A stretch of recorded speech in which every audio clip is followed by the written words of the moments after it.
முன்பே சொன்னேன், ஜட்ஜ் ஆஷா அவர்கள் முன்னிலையில் பதிவாளர்கள்ட்ட போய் சப்மிட் பண்ணி அவர் வந்ததுக்கு பிறகு ஆகிடுன்னு சொன்னேன். கிட்டத்தட்ட முந்தானத்து நமக்கு ஆயிடுச்சு அதை. ஸோ இப்போ ரிவைசிங் கமிட்டிக்கு போயிட்டாங்க அவங்க. ஸோ அங்கேயும் நீங்கள் சொல்கிறது அக்செப்ட் பண்ணிக்கிறேன்ட்டாங்க. ஓவரால் போயிடுச்சு. இது எல்லாருக்குமே தெரிந்த ஒரு செய்தி.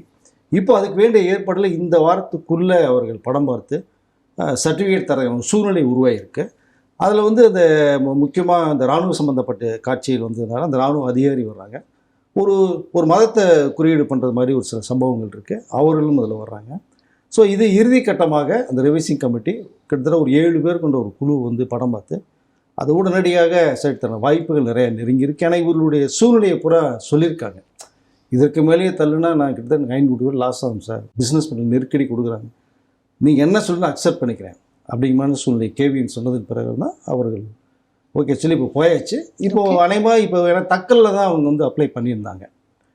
அது பெண்டிங்கில் வந்ததுன்னா சென்சார் போர்டுக்கு மிகப்பெரிய ஒரு தலைவலி. அதனால் இதை டக்குன்னு பார்த்து ரிலீஸ் பண்ணி விடுறதுக்கான வேலைகள் இப்போ நடந்துகிட்டு இருக்கு. ஓகே.